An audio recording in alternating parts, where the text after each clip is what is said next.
Afternoon, guys.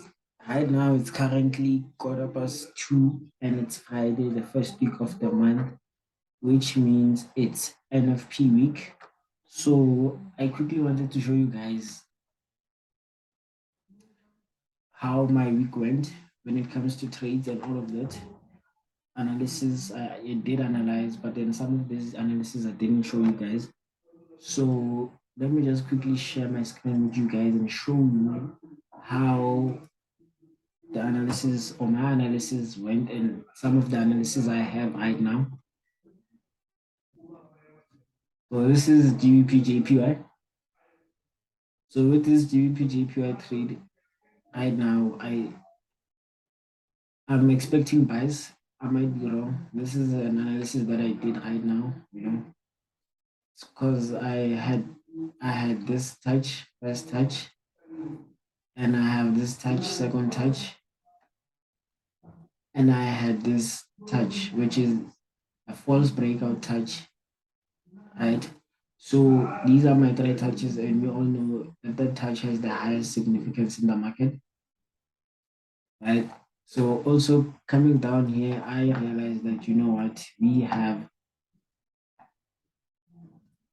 we have three touches also similar to what we had in a bigger on a bigger scale. So scale it down to the 15 minutes. I'm not even in this trade, guys. I put my stop loss, my buy stop around somewhere here. So I'm waiting for the market to trigger me in and continue to the upside. Hence, and why did I do that and not enter right there is because I'm not even 100% sure about this trade. I believe it's going to buy. So that's why I decided, let me put a buy stop in these areas and wait for it to come. It might not come, it might just impulse to the upside or it might impulse to the downside. And I might take a loss on that because on the naked eye, you might say this is an impulse and correction and a flag, a bearish flag, and then we continue to the downside. But then something is telling me that no, man, we might have something like this, but then something is telling me that no, man, we are going to the upside, we're pushing to the upside based on what I've been analyzing myself, because we have this impulse and then we have this correction here. So now I'm expecting us to push towards these areas here. But now we'll wait for that and see what happens. This is GBP That's my analysis for the week. Let me see if I had anything for your USD. No, I didn't have anything for your USD. Also, I did analyze USD JPY. Also, this is a basic head and shoulders. We have this small and nice head and shoulders, and I didn't even see it. I'm just seeing that now. You see beautiful setup. I'm seeing buys. That's also what I'm waiting for. These might be triggered in the NFP period, guys. Remember, it's NFP week this week. So what is this? This is USDT. I am of course waiting for it to come to these areas. I'm waiting for it to reach this zone. So I won't be trading any Nasdaq or USDT right now.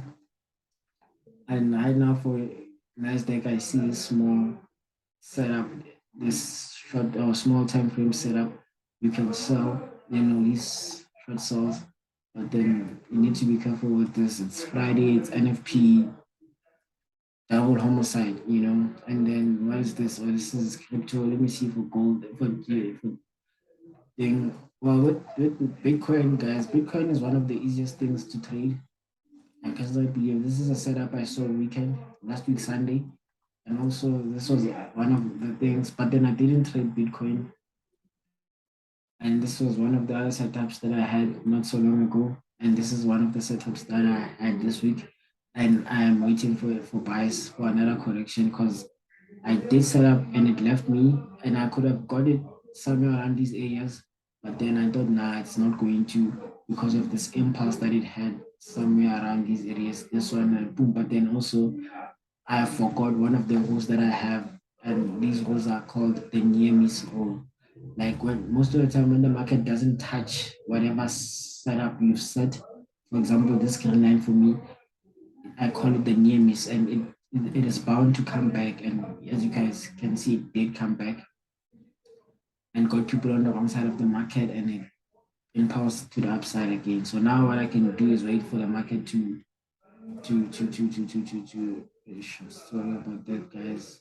I'm trying to hurry up, wait for the market to break, retest, and continue to the upside with it, or give me a flag, a bullish flag, whereby I can say, you know what, now it's time for me to enter the market. Right? And that's that for that. And right now I'm in a trade. Oh, this is not, I didn't do anything. Right now I'm in a trade. This is my trade. This is the trade I'm in. This is the odd USD trade I sold here.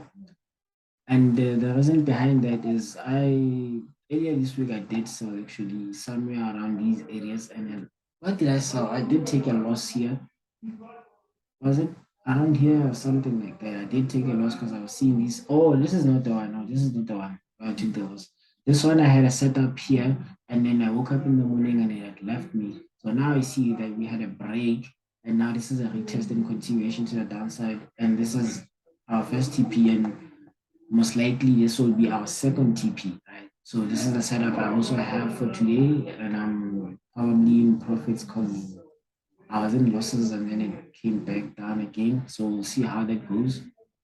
This is my TP, and I also put a stop, a sell stop around these areas because now I see that, okay, as you can see, we're getting a hammer, an inverted hammer. Now it's showing, it's a good sign for me when the market closes in this manner. But now NFP is in like 30 minutes, and NFP is in like what, 8 minutes. So I need to go out there and look at my trades. And now this is something else. This is another trade that I'm looking at. This is a double top. You know, this is a double top. This is the trade that I actually took a loss from USD CAD. I had a sell set up somewhere here, I think, and then it impulsed to the downside, and I didn't manage the trade because I was busy, and then it came back. Is it this one? I don't remember where I was. Oh, I was. Let me see, guys. Now I'm confused. But then I took a sell setup, and then it came back. I think it was around these areas here. I think it was around these areas. I was like, okay, now we are ready because we had our first touch, second touch, and third touch, and I thought we had a correction here after this impulse, this small impulse. Let me just draw for you guys. I thought we had an impulse. Now we're having a correction and continuation, and it did impulse to the downside and break this support structure. And I was like, okay, let me wait for it to retest, and I'll scale into the downside. But then I got a little busy, and then it came back. Boom, it hit my stop losses around these areas somewhere. So that was that. Now, as I'm looking at it again, I realized, okay, I decided to draw this resistance here and say if it does break the resistance here, now I'll be looking for buys. But then clearly it's failing to break, and we have one, we have two, and we have the third touch here. And now I'm waiting for it to confirm for me. And my confirmation is practically it's breaking this support structure here. My confirmation is quite simple, guys. It breaking the structure and retesting and continuing to the downside. It might give me a head and shoulder, you know, and then goes down, but we'll see how it moves. But that's my setup. I'm not in any buy stops or sell stops for this one. So gold is another one, guys, that I thought I was going to get this week, but it's not moving the way I thought it would. So practically, I thought I was going to get what sells. Yeah, and I could have got sells. I was somewhere around here during the week, and I knew this is a key area. This where the criminalness, this is the key area. So I told myself I have to sell. And after this engulfed, I was busy again, guys. This week I was kind of busy. I was supposed to have entered around these areas, but then I would have probably taken losses because I wasn't managing my trades this week. Because I was moving towards these areas. Personally, I was going for this area. So it would have taken me out, but then I'd seen this small setup sell right here. And now I'm looking for buys. Now I've changed my mind about sales because I did go into the market and analyze further. And as you can see, we have this engulfing candle here. We did retest our previous lows or our previous highs. Now we're looking forward to creating higher highs. So now I'm waiting for it to break this support, this resistance area, to break the resistance area, come back, retest, and give me an impulse to the upside. So that's what I'm waiting for gold. And I don't think I have anything for German 30. I don't have anything. I haven't analyzed in a while. I did analyze something around here, and I thought it was going to sell and it sold until these areas, but then it didn't reach these areas and then it impulsed to the upside. If I was to analyze, I would have realized that okay, it broke our previous high and it retested our previous high. Now getting ready for what? For buy. So I also analyze for you guys, and also you see we have this imbalance in the market. So clearly we had to come back and test it out. And also, as you can see, this is where I was supposed to enter. Oh, the first time I saw this, I thought it was going to come down here to give me a nice touch again here for the last time and go to the upside. And it didn't give me that touch. So that's why I'm not in. When the market doesn't, follow the setup that I set myself, I do not enter because that's where you make mistakes. You have to stick to the plan. And so ever since then, I didn't reanalyze. But what I can say is that the market is going to reach this area, of course, and there's a possibility of us selling because we'll be having what our first touch, second touch, and our third touch, and we might sell. So that's what you should look out for. With that being said, guys, this is a short video from me. So I am gone, and I hope you guys did understand. Please like, comment, share, and subscribe, and enjoy the video, guys. That's what it is. That's how it is. So I'm about to end the video, guys. Thank you.